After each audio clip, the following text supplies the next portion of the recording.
سوچا کہ اسلام کو ایک خود سے ذرا مطالعہ کرتے ہیں. اللہ سبحانہ و تعالیٰ اس مسجد کے قاری صاحب پہ بہت لاکھوں کروڑوں رحمتیں نازل فرمائے کہ جن کی مسجد میں میرا جانا ہوا اور میں نے ان سے عرض کی کہ مجھے ترجمے والا قرآن مجید دیجیے.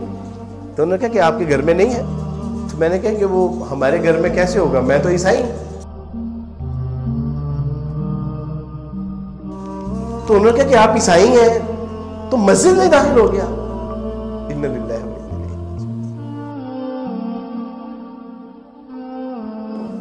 کم بخت تجھے بچپن سے والدین سکھا رہے ہیں کہ مسلمانوں سے کبھی قرآن, رسول, اللہ کی امہات المومنین صحابہ اکرام کی بات نہیں کرنی. 295C لگے گی, ساری زندگی سراہوں کے پیچھے سڑتے رہو گے.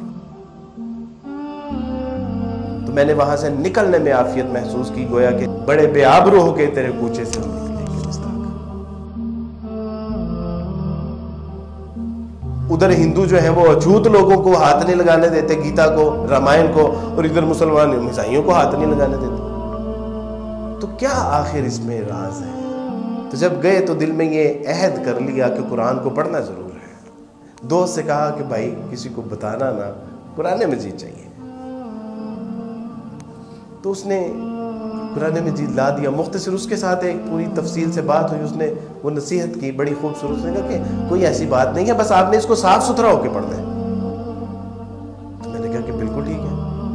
میں نے پہلی بار قرآن مجید کو جب ہاتھ لگایا تو میں نے سوچا کہ شاید آسمان سے بجلی نہ کہیں گر پڑے, کوئی زمین شک نہ ہو جائے, مجھے کوئی جو ہے وہ زمین میں دھنسا نہ دیا جائے, کوئی طوفان نہ آ جائے. اور پھر یہ ساری چیزیں ہوئی میرے دوستوں. پھر یہ وقتاً فوقتاً یہ ساری چیزیں ہوئیں. میں نے جب پہلی بار قرآن مجید کا ترجمہ پڑھا تھا تو میں نے بڑے ڈرتے ڈرتے اس کو کھولا تو میں نے دیکھا الحمدللہ رب العالمین. تمام تعریفیں اس اللہ کے لیے ہیں جو تمام جہانوں کا رب ہے. اور میرے لیے یہ جملہ بہت انسپائرنگ تھا, یعنی کسی کو جھنجھوڑ دینے والا. رب العالمین, کیونکہ ہم نے تو ساری زندگی بائبل میں پڑھا تھا خداوند تمہارا خدا اسرائیل کا خدا ہے, خداوند تمہارا خدا ابراہیم کا خدا ہے, خداوند تمہارا خدا یعقوب کا خدا ہے, خداوند تمہارا خدا رب الافواج کا خدا. لیکن مسلمانوں کا قرآن کیا کہہ رہا ہے؟ الحمدللہ رب العالمین. تمام تعریفیں اس اللہ کے لیے ہے جو رب ہے تمام جہانوں کا. الرحمن الرحیم, وہ مہربان ہی نہیں وہ بہت زیادہ رحم کرنے والا ہے. اے میرے بندے, اس کا رحمان ہونا تجھے کہیں جو ہے وہ غفلت میں مبتلا نہ کر دے, کہیں تو شتر بے مہار نہ بن جائے. اس لیے یاد رکھنا مالک یوم الدین, وہ مہربان اور نہایت رحم کرنے والا ہی نہیں بلکہ وہ ایک ایسے دن کا مالک بھی ہے کہ جس دن چھوٹی سی چھوٹی نیکی اور چھوٹے سے چھوٹے گناہ کا حساب کتاب کر کے چپٹا کر دیا جائے گا. اور اس دن کوئی نہ چھڑانے والا ہوگا نہ کوئی بچانے والا ہوگا. ایاک نعبد و ایاک نستعین اہدنا الصراط المستقیم. اے میرے بندے, کس کا متلاشی ہے؟ سیدھے راہ پہ چلنا چاہتا ہے, جنتوں کا متلاشی ہے, اللہ کی رضا چاہتا ہے, اس کی ناراضگی سے بچنا چاہتا ہے, دوزخ کی آگ سے بچنا چاہتا ہے. مسیح علیہ الصلوۃ والسلام نے کہا ان اللہ ربی و ربکم فاعبدوہ ھذا صراط مستقیم. کہ یا اللہ عجیب کلام.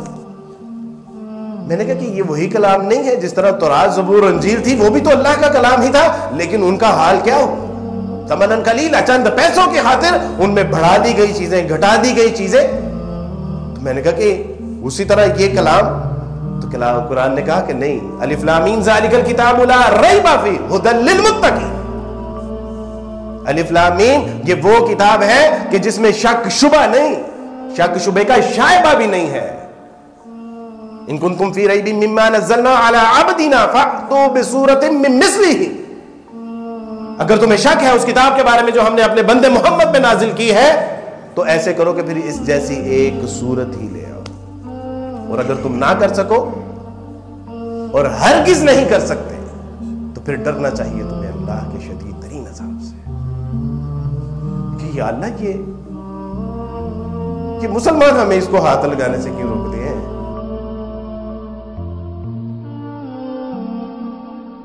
کہ تو آپ کہہ رہے ہیں کہ یہ کلام ان لوگوں کے لیے ہے جو اللہ سے ڈرنے والے ہیں. جو متقین ہے، جو اس کی رضا جوئی کے لیے اپنے آپ کو وقف کرنا چاہتے ہیں، جو اس کی ناراضگی سے بچنا چاہتے ہیں، یہ مسلمان کہتے ہیں کہ تم ہاتھ نہیں لگا سکتے۔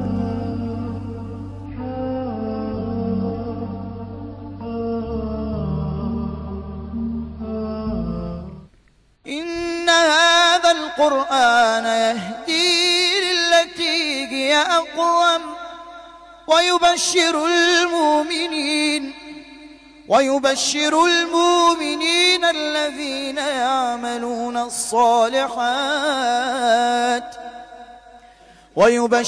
المؤمنين الذين يعملون الصالحات أن لهم